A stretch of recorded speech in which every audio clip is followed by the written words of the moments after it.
Welcome to the Wealth in Yourself podcast, a show dedicated to helping you master the complex subject of money by simplifying it through stories and actionable advice. I'm Josh St. Laurent, and this is Wealth in Yourself.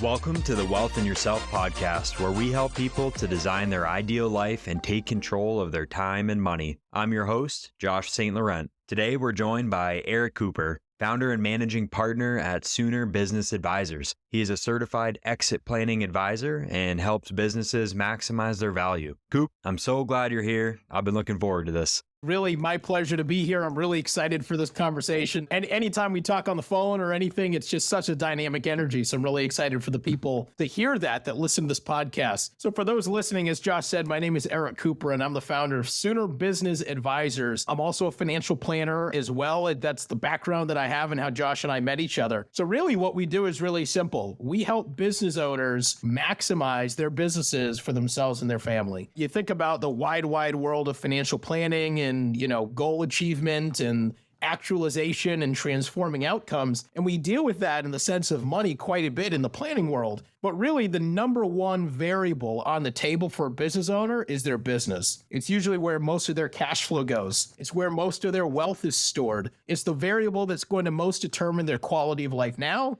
their quality of life later, and their financial viability now and later. So how do we understand how to manage the interrelated decisions between the personal and the business and the financial over time so that somebody can write their own story with intention as a business owner? How do we maximize the impact that they want to see their business have in the world? How do we make sure that that business doesn't rule them, but they rule it? How do we make sure that they can exit on their own timeline and terms, whether that's a year from now or 20 years from now? Those are the conversations we like having. Those are the questions that we answer. And that's why it's fun, because there's a lot of people that really haven't had those conversations and are really excited to be led through a process where they can really start to invest in the wealth in themselves and they can write their own stories with intention. Man, I love that. And it's so important. And I know you and I talk a lot about kind of accidental business owners, right? A lot of these people follow their passion and one day realize, hey, I'm running a business, and maybe I don't know all the things I need to know. So I want to revisit that, talk a little bit about that in the podcast. But can you tell us a little bit about your story? How'd you land in this position of,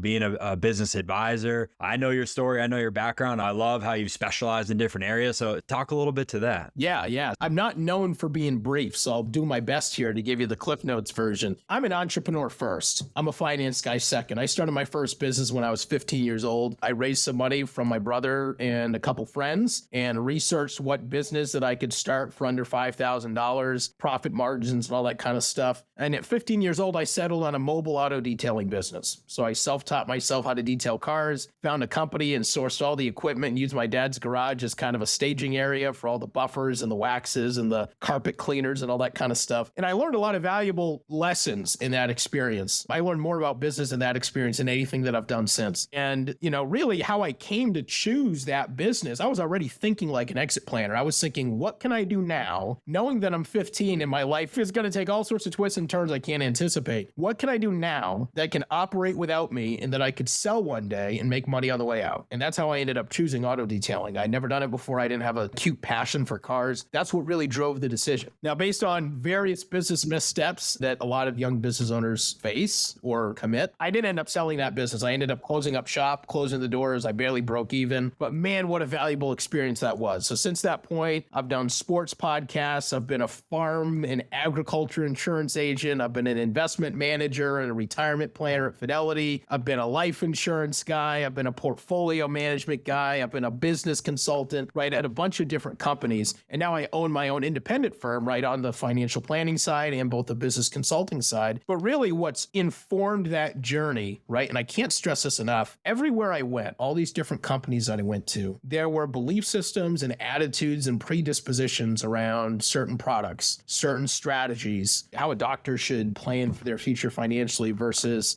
say some C-suite executive that's getting RSUs as compensation, these weird tax tricks. Look, there's so many tools that we can use in the world of finance and the world of business to improve outcomes. And there's more than one way to skin the cat. What I really learned is that any allegiance or predispositions or attitudes around strategies or products is bias and it's loyalty to something that isn't the best outcomes of the client. I don't care what tool we're using. I don't care if you're a business owner or not a business owner. I don't care if you like the markets or don't like the market. I don't care. What I do care about is how do we use all the resources and tools available to us to maximize your wealth, maximize the spendability of your money, reduce the amount of money you give to financial institutions and reduce taxes, and allow you to create a life of intention. Money doesn't mean anything to anybody. It's just a means to an end. My job is to understand that end so that what I know about money and business can now connect with the ends that you uniquely find value in. People don't find value in money for the same reasons. And until I understand that, it's hard for me to be an advisor. I can easily be a strategist. I can be a vendor. I can be a tactician, but I can't be an advisor. And that's one of the biggest things I learned being in all these different companies that had different things they were pitching in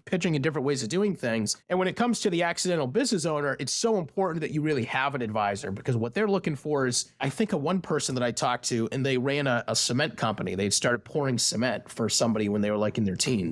And eventually they figured out, my boss is ripping me off. I'm not getting paid enough. He's not actually giving these clients great customer service. I could probably do this myself and make more money. So they went off on their own and they hired their buddy part-time to just help them do driveways. Well, that graduated and escalated, and people they did driveways for now wanted them to do other stuff. And so they learned how to do those things. Fast forward 30 years, and now that's a 40-person company doing all sorts of specialty cement work. He didn't get into that business because he wanted to be an entrepreneur. He just thought he could do it himself and be his own boss and not get screwed over and maybe do a better job, make a little bit more money. And now here he is with this behemoth. He didn't get into it to know about benefits, about 401k, about HR, to be recruiting, to be making job postings on LinkedIn, to have to pick a CRM, no billing, taxes, not any of this stuff. What he needs is an advisor that can show him, okay, here's the lay of the land, and here's how we align the personal, the business, and the financial to create the outcomes you want to see and translate all this stuff into the life you want to be living. And that's why advisors, Josh, I know you believe this, are so important. An advisor is not somebody who knows stuff about money. An advisor is somebody who knows how to translate that into your unique value system and then manage the interrelated decisions over a period of time to create those outcomes that you want to see. I love that. So many good nuggets in there. I think one thing I keep hearing is the value of all the different experiences, right? I don't know about you, but when I first launched, I actually looked at it as a negative thing. Hey, I've done all these different things. Maybe I should have spent more time here or there. But I think you made a good point. The insurance guy believes, 100% in the insurance. He has a lot of conviction there, but there's some bias, right? Maybe he hasn't learned about different avenues. So it's really cool as an advisor when you have lots of different avenues. Hey, I've done all these different roles. I've seen,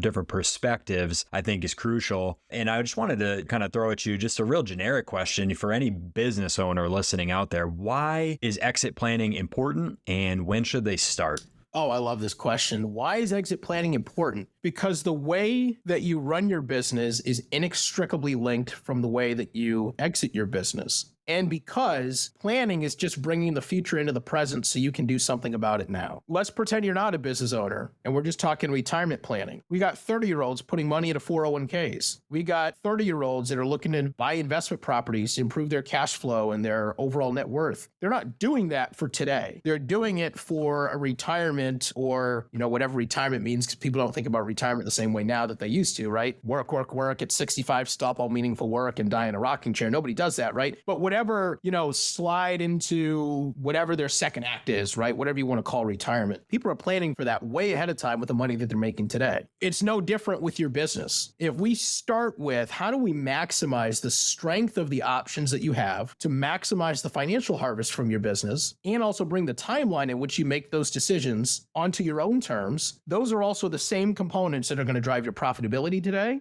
They're the same components that are going to drive your quality of life today, the business being able to run without you and not having an owner-dependent business. They're the same things that are going to drive your growth, the same things that are going to drive your culture, the same things that are going to drive your employee retention, the same things that are going to drive your tax efficiency. It's all the same stuff. So in a very real sense, exit planning and value creation or value acceleration on the business side are the same thing. Whether you're looking to exit 1 year from now or 20 years from now, success are driven by the same components. Just like in your personal life, it doesn't matter if you're looking to retire 5 years from now or 30 years from now, saving is important. Wise investing is important. Creating a money supply is important. Reducing taxes is important. Like all those things are important regardless of what stage you're at. So the reason why people should pay attention to this is because all we're doing is we're looking out to the end and then moving backwards and how that translates into how you build, manage, and harvest now. When should you start? If you've got a profitable and successful business, you should start that now, because the way you hire now, where you put your capital investment, when you put all that cash flow back into the business and you don't take it to your own pocket as income, where's that money getting invested? Are you recruiting and hiring people? Is it in your infrastructure and your technology? Is it protecting your IP? Is it in education so that you can learn how to do a wider variety of jobs? Or is it in marketing so that you can maybe niche down or access?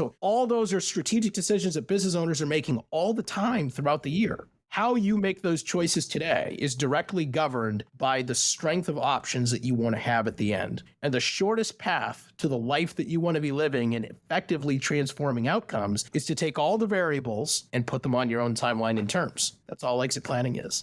I love that. I love that. I want to keep running with this. Let's say, you're a business owner listening right now and they want to come work with Eric Cooper. What should they be expecting? What does that first meeting look like? What do they need to come prepared with? What does that process entail? Yeah, so really the way the process starts is it's very informal. The first thing that I want to understand is how you behave and how you're wired psychologically. The first thing I want to understand is how you derive value, right? So for example, we see in different industries or even between different genders, right? Men and women, how they derive value from money is very different. Some people are more long-term thinkers, some people more short-term thinkers. Some people's personal identity is wrapped up in their professional vocation, whereas other people have their identity bankroll placed elsewhere. Every individual person is different. But the purpose of that first meeting for me is to understand what your pain points are and understand how you derive value from money. Goals are just a best guess loosely held. Goals change all the time. Whether the goal is to sell for $5 million or to give the business to your kids or to save X amount of money or have X amount of investment properties in your portfolio or work X months out of the year. All of those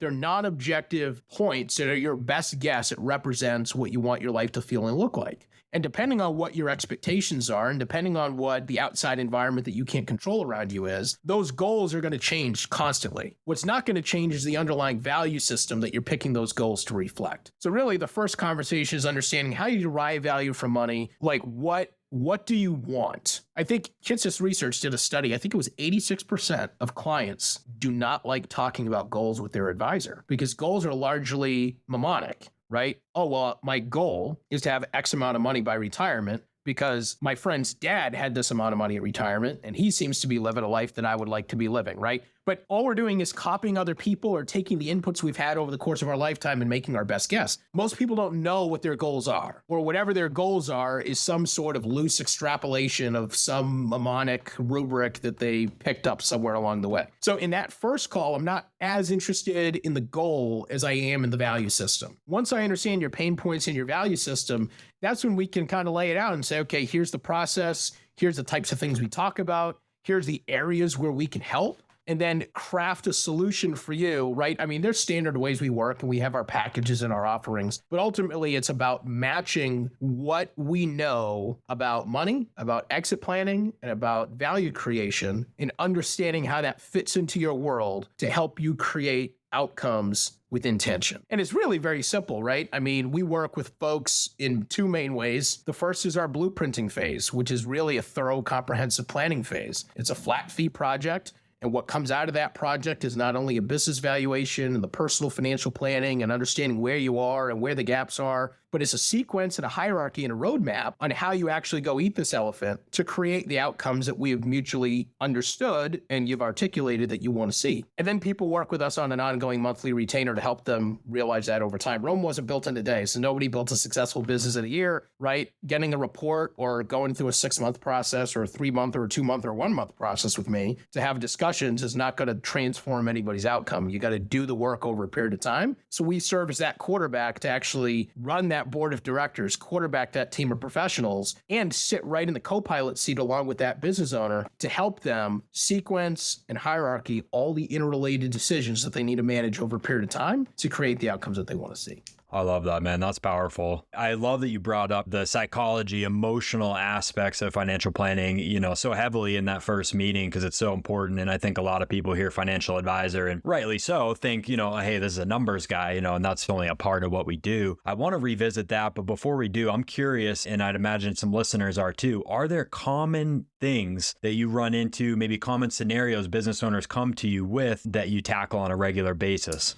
Yeah, I would say really everything boils down to mainly one thing, right? everything boils down to I'm wearing too many hats and I don't have time. I understand, Eric, I understand all this stuff needs to get fixed. And, I understand that, maybe I should be paying more attention to my personal finances, not just the business finances. Maybe I should probably know what my business is worth. I should probably have a strategic game plan on how to maximize value of my business. I should probably think about it. I should probably do all these things. I'm trying to run a business that's an 80-hour-a-week job. I don't have time to solve all these problems. Some of it is fabricated. Some of it is psychological, the pressure that business owners put on themselves. They tend to be very driven. They tend to be very ambitious, right? So they tend to self-flog a lot. But a lot of it, the structures aren't in place to allow them to be strategic. The structures aren't in place to allow them to look 20 feet forward instead of 5 feet forward. So really, most of the problems are translated back to something like that, right? I can think of one guy that I talked to, and he was 64 years old. So this was an exit conversation. And he had like a specialty machining company with, working on government contracts, and he'd been doing it for a while. And, he'd only owned the business for 12 years, but he'd been in the industry for like 30. And his thing was, it was just too much for him, and he wanted to sell within 12 months.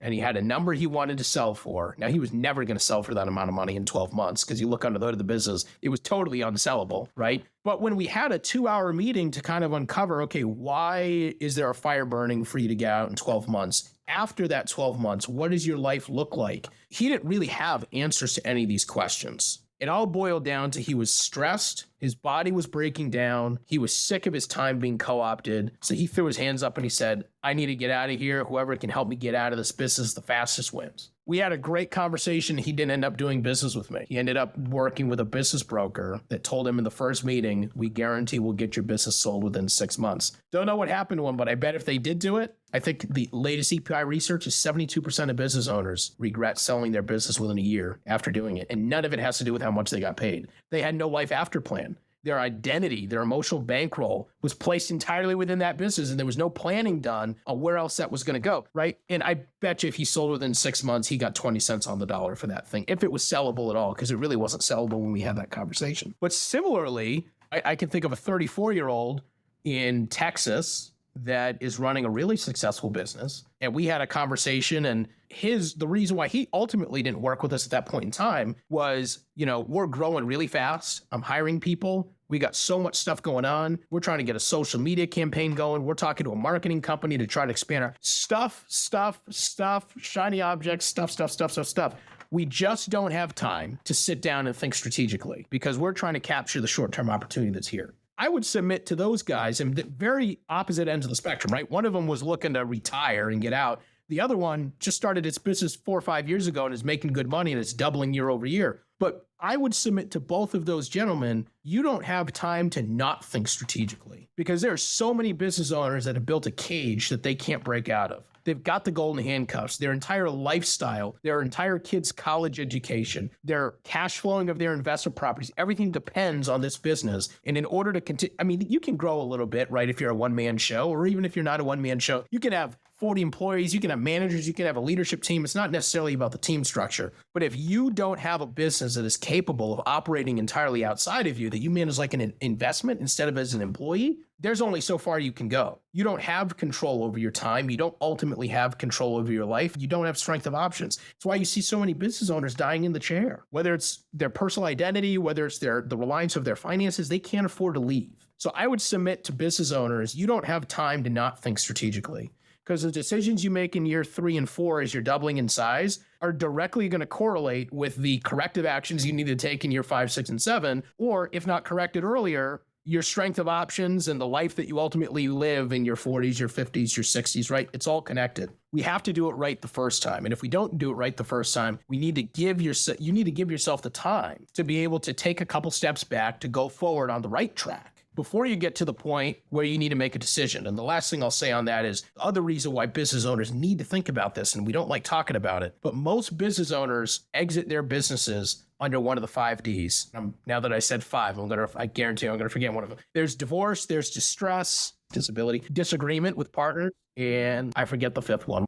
What about debt? Debt, I don't think that debt's on there, although you probably could put debt on there. But most business owners don't go to the next chapter because they decided it was time. Most of the time, they didn't have the types of conversations that we're talking about right now. They haven't done the proper planning, and variables they can't control force their hand because they have not insulated themselves from the inevitable variables that are going to present themselves without warning at some point along the way. You think about health challenges, you think about a partnership disagreement and a business separation, you think about a lawsuit, you think about, and I'm not trying to be that guy, right? But these are things we have to think of as business owners. Every business, if you have a business and it's successful and you're around for a long time, you lose a key employee, somebody dies, you're sued, right? You make a mistake, whatever the case is, right? You go through an economic cycle where you lose half your business, right? You go through this inflationary cycle and cash flow is tight.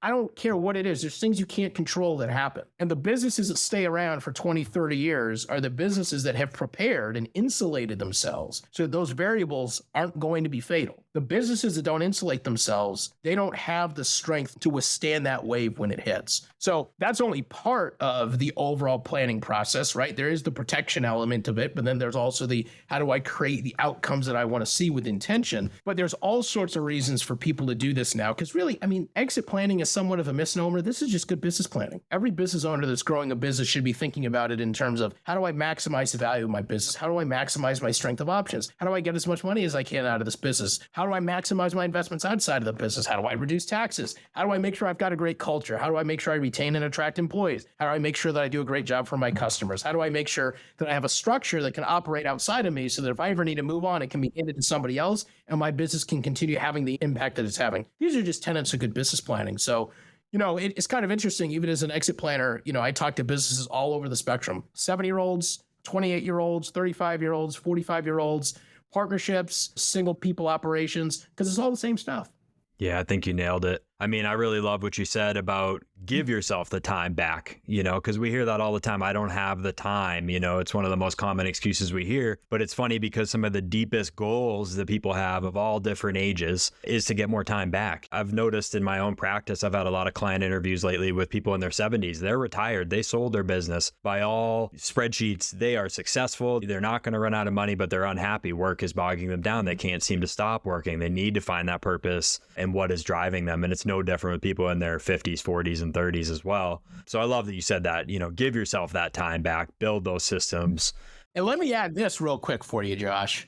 It's not just about the time. It's about the self-coercion. If I walk up to you and I push you and you see it coming, or I guess even if you don't see it coming, you're probably not going to fall if I give you a stiff push. And the reason you're not going to fall is because you're going to brace yourself and you push back to counteract the force with which I'm pushing you. You don't just tip over. Right. The natural tendency that everybody has, business owner or not, is when you're pushed to push back. I think back to our days working at the firm that we started at and being in that phone center, pounding those calls and getting pressured to work overtime and to stay until 11 o'clock midnight and take more calls because the call volume was high and this person was on vacation or whatever the case is. Every fiber of our being, I remember those walks that we would take behind the building back by the pond just to get out of there and just to have some sort of semblance of normalcy and not be treated like cattle and talk about something that wasn't work. You and I, we didn't want to be in there. And yeah, we were part of a team, quote unquote, and there were customers that needed our help. But when we've got our bonuses being threatened if we don't do overtime and, we want to get home to our families and our managers are trying to coerce us to stay, our natural tendency is to push back. Since I started my own firm, I've worked more than I have at any other job ever. But I'm choosing to work. I'm putting it in because it's mine. I'm putting it in because there's a value system, there's a purpose,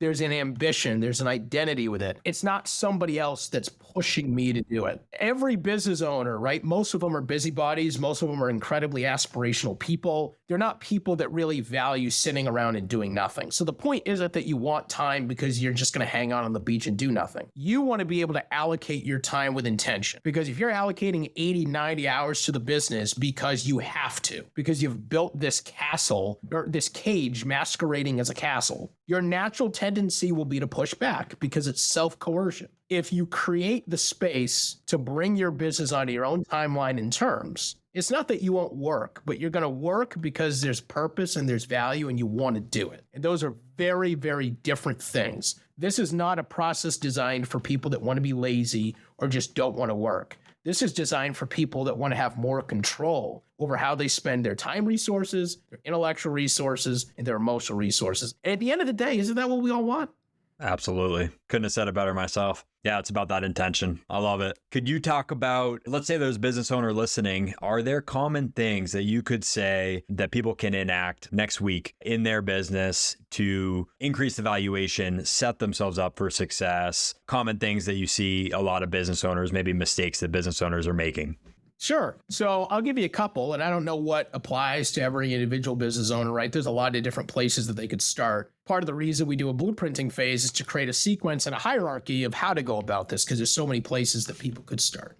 But I'll give you three things, three nuggets that should apply to everybody fairly universally, right? The entire, what we call the structural capital of your business, the chassis that your business runs upon, for most business owners, is themselves. They make all the decisions. They set the processes. Imagine if you took 3 months off from your business. You went to Costa Rica today and you were gone for 3 months, and then you come back. If you can't do that and come back and just fold right in without skipping a beat, simulate that in your mind. Think about all the areas where it would break and translate those problems into a process that you can write down on paper. Now, when I say process, I'm not talking about an operation necessarily. The operation comes after the process. I'm not talking about a CRM. I'm not talking about you don't need to get granular with it, but just simulate in your mind whether it's, well, the pipeline would dry up because I'm the one that brings prospects to the table and closes all the sales, or whether that's, well, I'm the one that actually does the fulfillment on the work, or I don't really trust my crew to work without my supervision, without me physically being there, 2 boots on the ground,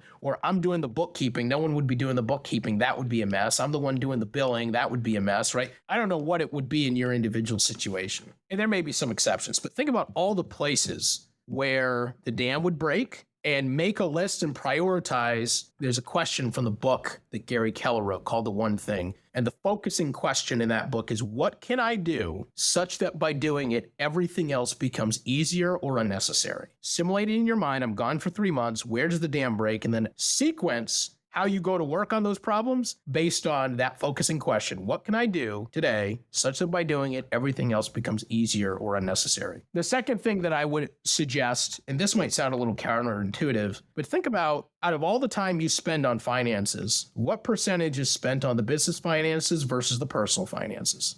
We can look to optimize the business and the business value and all this kinds of stuff, and that stuff is good. We should do that. But ultimately, if you've got no financial agency outside of this single asset, you're not in a position of strength. What sidecars of money are you funding outside of the business? How confident are you and how attentive are you in your financial planning and wealth building outside of the business? Because ultimately, you have more space to be strategic and to treat your business like an investment when the business is not both your long-term plan and your oh crap plan. We need to separate those pressures there. Become as financially independent of the business as you possibly can. That could be additional streams of income. That could be wiser investing. That could be more efficient tax planning. Could be a bunch of things. But how much time do you spend in finances on the business versus personal? And if that's super lopsided, then there's probably some meat that you're missing on the bone on the personal finance side. Okay, and then the third thing I would say, I would probably actually recommend, and I'm not sponsored by this company or anything, but the entrepreneurial operating system I have seen help so many business owners. We incorporate a lot of those concepts into the work that we do with business owners. There's a book called Traction written by Gino Wickman. Read that book. Read that book. That is the best book that I've found that can help you understand how, as a leader and a business owner, how you can run a simple and effective process as a leader to have the agency to impact any of this stuff, right?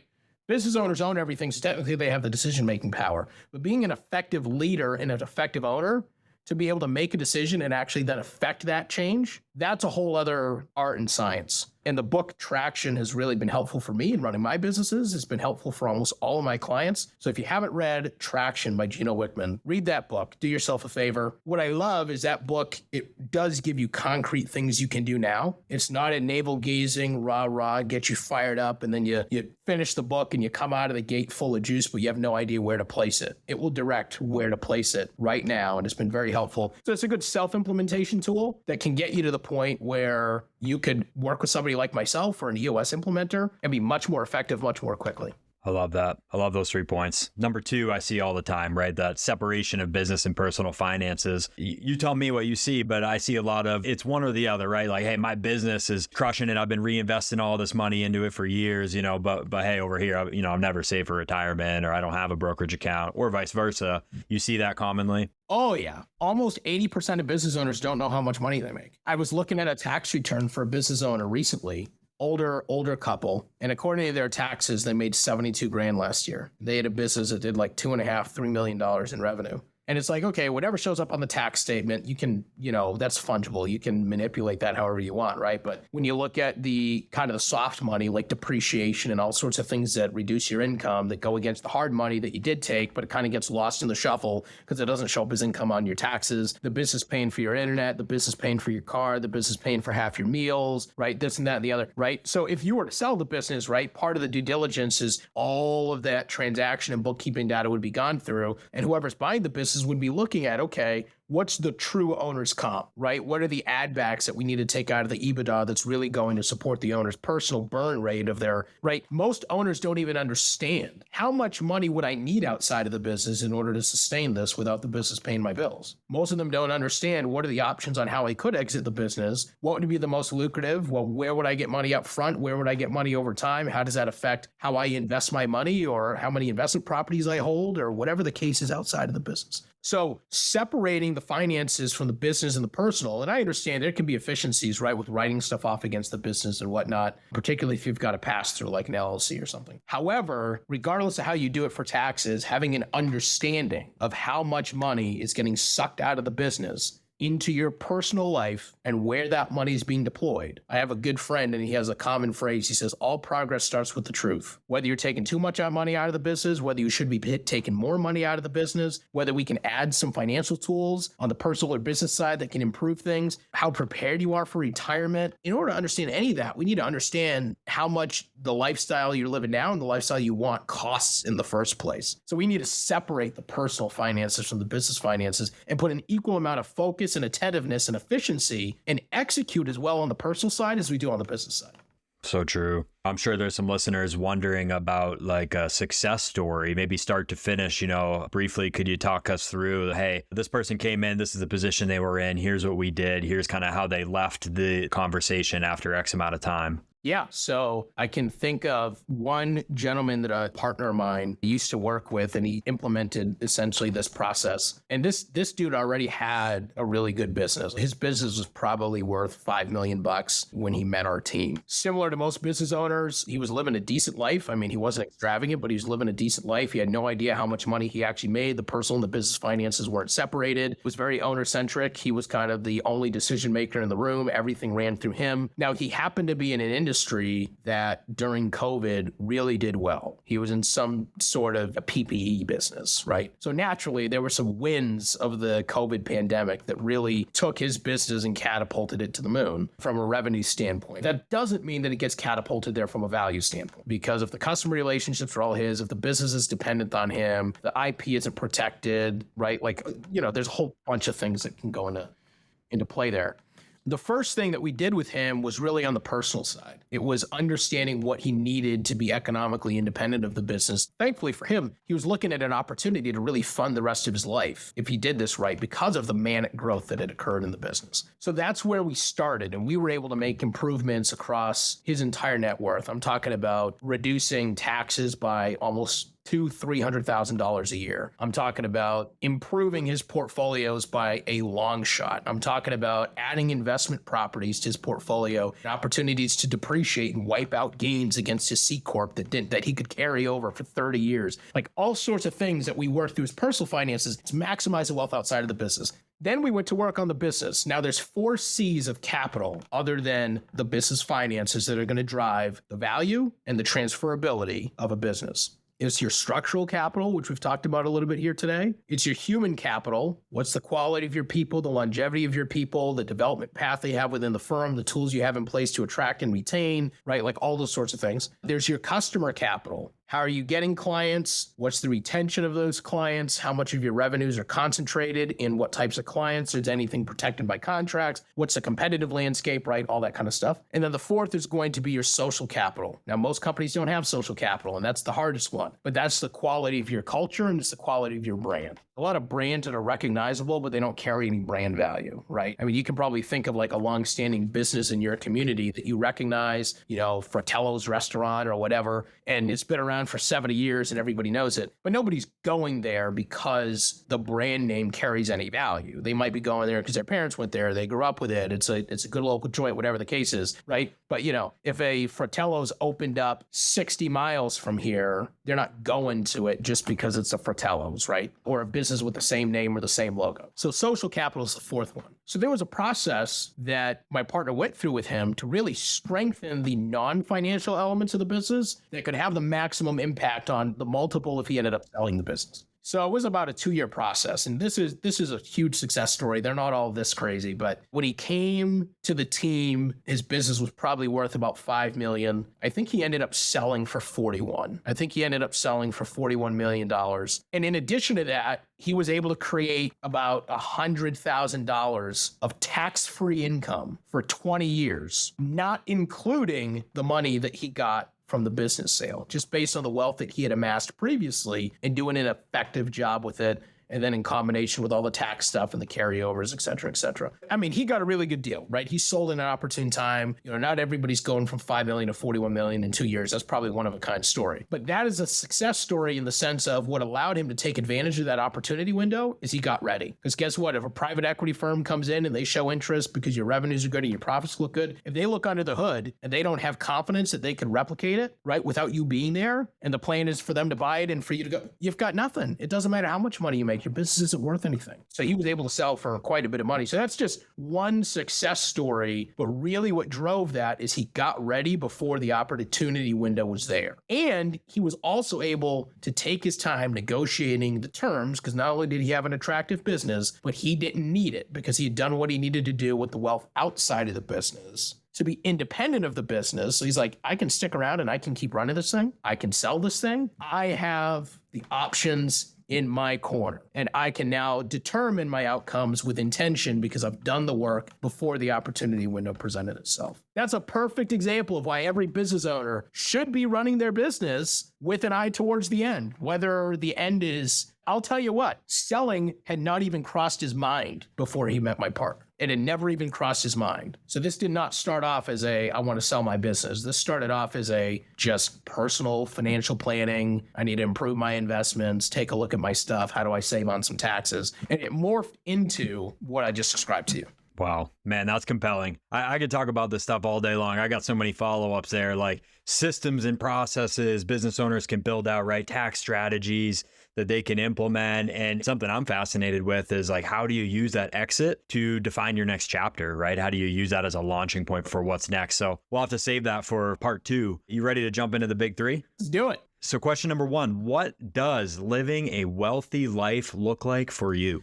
Well, living a wealthy life looks like my faith is very important to me, and I'm very, very involved with my local church. Being able to take my talents and my time to serve the Lord Jesus is primarily how I define wealth, right? Regardless of what I'm doing. I would say secondarily, what wealth means to me is control over my time. It's control over my time, right? Like, I mean, I could live a life that I want to live making $5 million a year or like 80 grand a year, honestly. But I'm a huge outdoorsman. I raise chickens. I'm trying to add some goats and some other livestock. I'm a big time hunter. I want my kids to be connected to nature and God's creation. I want them to be self-sufficient. I think there's a lot about life that you learn in those types of things that aren't on screens. It keeps me young. I mentor youth, right? And it's a huge conduit for how I'm able to teach them. So I'm a huge outdoorsman. I'm a huge athlete. I play basketball. I play baseball and all this kinds of stuff, right? So really being able to invest in my body, maintain my health, and have control over my time. I've got a goal within the next 5 years to own own property out in the Idaho Panhandle and some hunting property and put a camp on it or build a cabin or whatever the case is. And not only use it for myself, but also use it for my friends and my clients to give them retreats and give them experiences out in the wilderness they otherwise wouldn't really be able to get unless they had money to pay a guide or had another private hookup or something like that. So for me, it's really being able to use my time and my talents to pour into other people. And really how I get to do that is by having control over how I invest my time. I'm a busybody. I'm never going to sit around and do nothing, but I want to be able to diversify where I put it a little bit. I love that. It's a good answer. If you could give one message to someone working to gain financial freedom who isn't there yet, what would that be? This isn't the answer I would have given a couple of years ago, but from experience, I'm going to give this answer. Have you heard of Occam's razor? The simplest explanation is the most likely explanation. Save money. I cannot tell you how many people that have done a terrible job with how they deploy their money end up with some modicum of stability because they were good savers. And I cannot tell you how many really intelligent people, PhDs, people that ran companies that got funded by venture capital and all this kinds of stuff, were constantly looking for the quick fix. They were looking for the thing that they could do where they can make chunks of money, where they can make a 200% return and cash out a Bitcoin at the right time or whatever the case was, that end up with nothing because they're trying to cheat the system. Guess what? If you are good at systematically and habitually saving money, if that becomes part of your identity and not something that you just do when you see an opportunity window, now you're in position to do all those things. You're in position to have all the investment properties. You're in position to do the Bitcoin thing. You're in position to buy a business. You're in position to be an angel, whatever the case is. And you've got some runway, you've got some tarmac to recover from mistakes. Because maybe you didn't invest it properly, and that's why you talked with Josh, because you want to improve that, and you want to improve your holistic strategy across not just investments, but how you handle money in general, but you have something to work with. There's no way to cheat the system. And I don't care who you're talking about. Yeah, there's the person who had a great idea that in 5 years ended up with $1 billion company and they cashed out. That's playing the lottery. You're not that guy. You're not that girl. It's not going to be you. If it is, great, but it's probably not going to be you. This is a marathon. It's not a sprint. And in order for the car to go the distance, you need to put gas in it. And putting gas in it is having a tight control over your money supply, and it's saving money manically. The strategy can always be improved. Great strategy with no critical mass equals no money. What I got for you. Simple answer is the best answer. I love it. All right. Last but not least, if you were starting over, let's say you got $1,000, you're starting over, what would be the first thing you would do with that money? $1,000 in starting my business? Just starting over from scratch. Yeah, you don't have a business. You know, you're just starting out. Maybe you're 21 years old. You got $1,000. What are you doing? 21 years old. I've got $1,000. $1,000. Oof. Today's world. It's hard to find something you can do for this. This is a good question. If I had $1,000 and I was starting over at 21, knowing that I want to start my own business, right? Once I settle on an idea, probably the biggest mistake that I made when I started my businesses is I got so excited about the branding and the value proposition and the marketing and the process and the website and all those things that make you feel like you're somebody to the world. And I wanted to get those things up to snuff so that I could have the confidence to go out into the world and ask people to do business with me. What I found out was if you've got no pipeline and nobody to do business with, all the rest of that stuff doesn't matter because you're shouting into a void. If I were to reverse it, that $1,000 I would spend on getting in front of people. And now that doesn't necessarily mean like a lead list, a cold call, but whether that's memberships to organizations where the niches that I want to work with are pooling so that I can gain access to those people and just show up to the events and have a cocktail and meet a couple people and make a good impression. Or whether that's,